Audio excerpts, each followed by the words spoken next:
Thanks for tuning in to the 168 Podcast, a podcast from Mitchell Knight and Jordan Byrd of the Clarence Church of Christ, aimed at helping you connect Sunday worship with everyday life. What's up, 168ers? Welcome back to another edition of the 168 Podcast. Today we are going to be having a discussion. Maybe you should have done the intro because I don't know how to put it. We're going to start a series of episodes on why Christianity would be attractive to somebody to begin with. Like, why would someone even want to give their time to being a part of the body of Christ, the church? Why would someone care about the Bible? All that kind of stuff wrapped up in one. And somewhat where the impetus, for this episode is one I know from me thinking about like in the day and age we live in, like it seems like there's so many other things that captivate everybody's time and attention. So like what makes worshiping Jesus one of those things? Like, or even if it should even be one of them, I mean, arguably it should be the top and one that everything runs through. But at the least, how does it become like a thing that someone at least cares about to begin with? And so I know, like in more recent history of the church, this has played out in a variety of ways. And one of them is it's been attractional. And I don't think attractional, that the concept is bad inherently. There can be some good to it, but what is someone attracted to when it comes to faith or religion or anything in that realm? And I think in more recent history of the church, that has been like, well, there's a program that's attractive, or this particular church body has named the features. It's become like picking a hotel room or buying a car. Like, what features does this place have or this body have, this congregation have that this other one doesn't? And it has very much like a consumer feel to it. Or even if it's not like the features of like a building or the programming, it could just be the personality of the leadership or the leader there, right? Like this person's more charismatic than this other person or whatever it may be. And those are the attractions by which someone ends up being a part of that church body. And those things, again, don't necessarily have to be inherently wrong in and of themselves. But when that is the driving force, it seems like what you end up finding out is that there's a shelf life maybe to that, the meaningfulness of that quality. Someone's charismatic personality is good to a point, but it's also not the thing you're probably going to hang your life on. Attractive programming is good, but it's probably not the thing you're going to ultimately hang your hat on. It's not the thing that you're going to look to at 4 a.m. if you have an emergency. Like, it's good, but it doesn't solve everything. So again, going back to the original question, so what is the thing? What is the thing? What is the thing that would make someone want to be attracted to Christianity, to the church, to reading their Bible, things like that? And ultimately, I think we find that in the fact that what Christianity is based on to start with, right? It's Christ. It's Jesus. Jesus is the attraction that we ultimately become fascinated with. And it's the reason that most people throughout history, ever since he has walked on earth, usually it's hard to find someone who has a bad thing to say about Jesus. I'm sure there are people, but in general, like, Jesus usually gets a fairly decent rap. It's the people who follow him that often get the bad rap. But Jesus is this person who people are fascinated with, like, at the least with just the stuff he says, even if they don't want to believe in the supernatural and the miracles and all that kind of stuff. So anyway, that's kind of where we're going to start, that Jesus is the focal point for this entire kind of conversation. And so I'm going to throw it to you and just kind of let you add in kind of your thoughts to what we're talking about here. Yeah, I think Jesus is the main reason that Christianity is attractive. I mean, Christ is in the name. Again, going with what you're saying, and another and equal way to express that same thought is that, God is attractive. That's what makes Christianity so special, is because it sets itself apart from all the other major religions in that, there is no staircase that humans build toward heaven, but there's a staircase that is freely built from heaven down to us through his grace. Christianity is different because there's grace and there's love, and that there's a God who's willing to give his only son for us.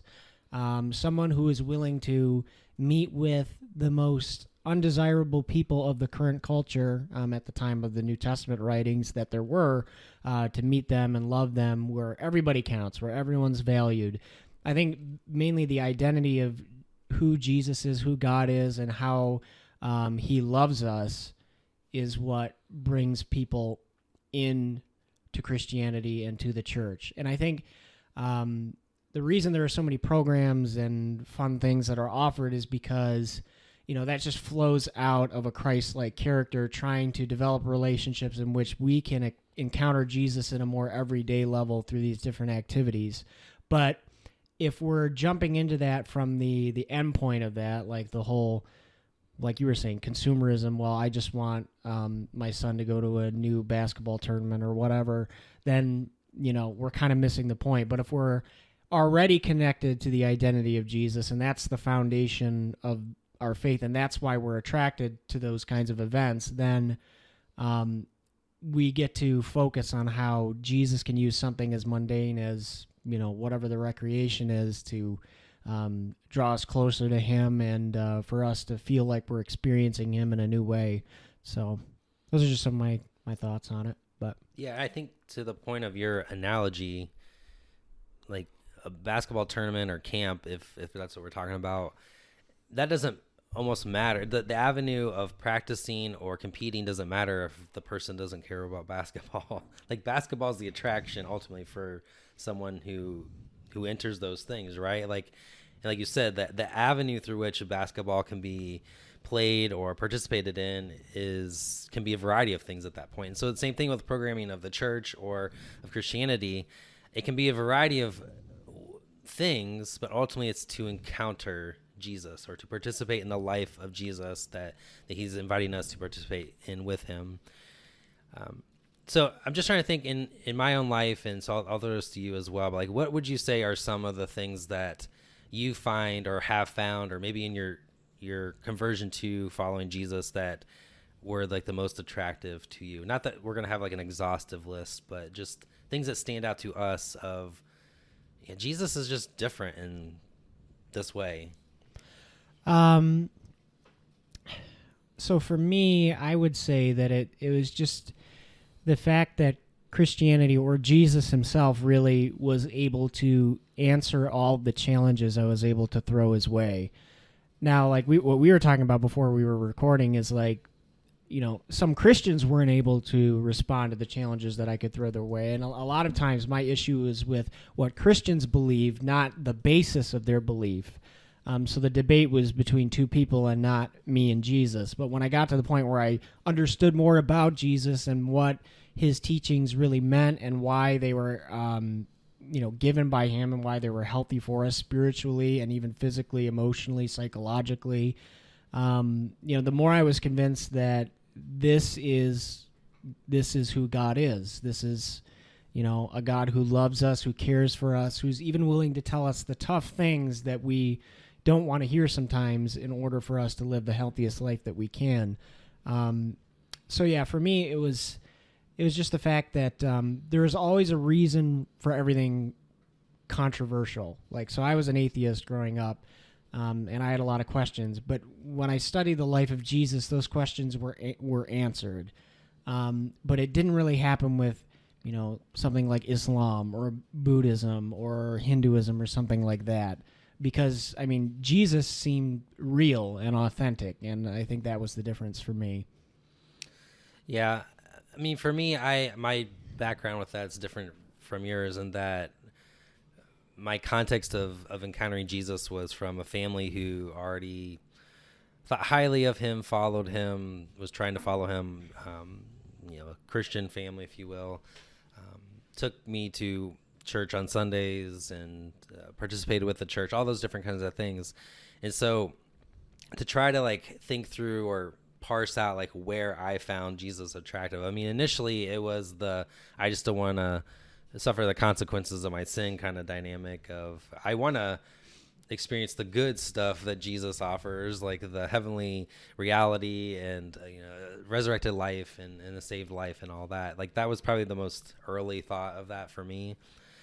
But I think the older I've got, I've also come to a lot better appreciation of the depths of which my life has been torn apart from God's life, or in the world around me has been torn apart from God's life, to where I feel or I participate in the consequences of those actions impacting myself and other people, to where I see the attractiveness of Jesus in the sense of there's a fullness of life that he shows in the life that we encounter in the Gospels that is so unlike my life.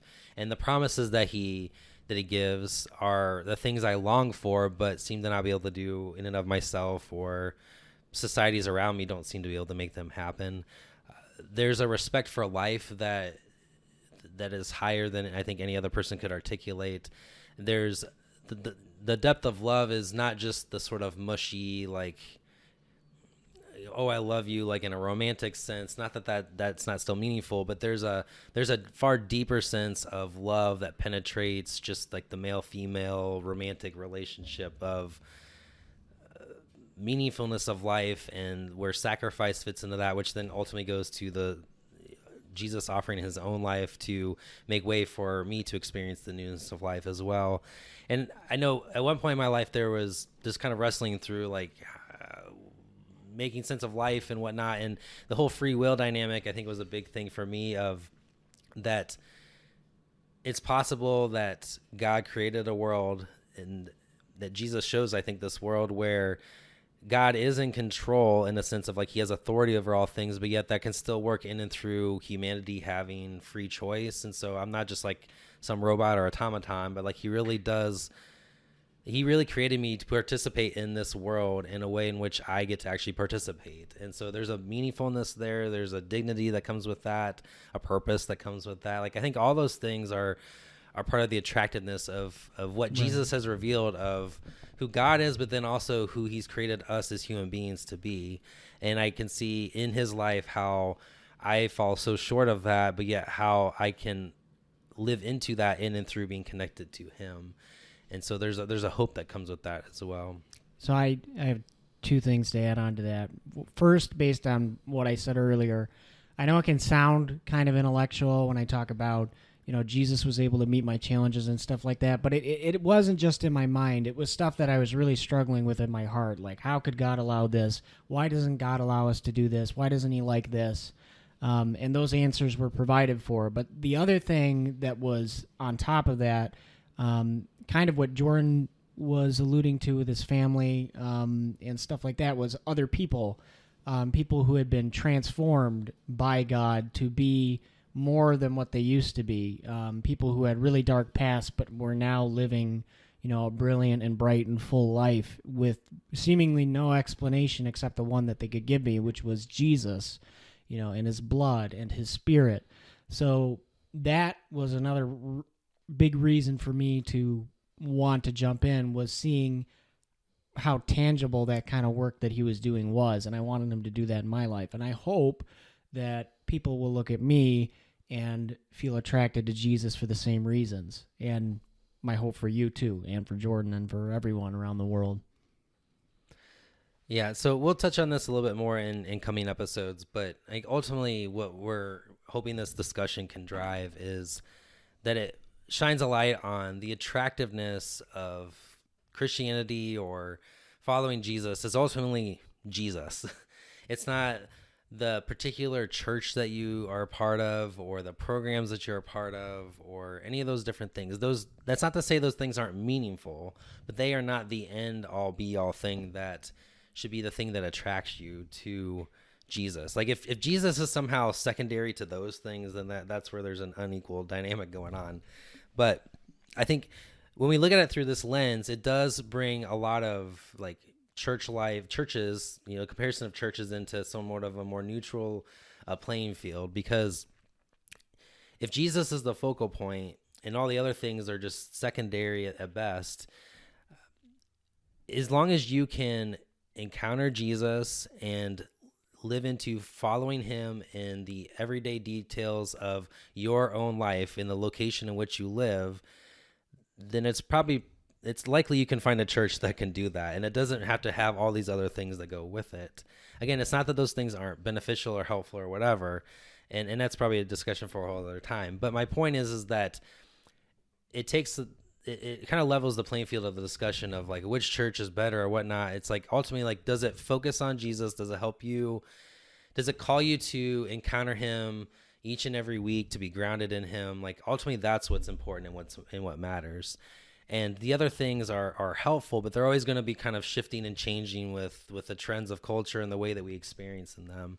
They're ultimately not the thing to build your life on. Like Jesus talks about the person building their house on the sand or the rock. Like Jesus is the rock that's worth building upon. The other things are always going to be shifting and changing like sand. And so that's I guess the encouragement I want to leave with this episode is hopefully Jesus is the reason that you're attracted to Christianity, to church, to following Jesus. Is like weird as that may be able to say, like, but I think it's because it's become so twisted in a lot of ways that like Jesus almost becomes secondary, even though his name is within that reference. You have any other final things you want to say? No, I think that's a good way to sum it up. I feel the same. All right. Thank you all for joining us for this episode of the 168 podcast, and we'll catch you next time. Bye, everybody.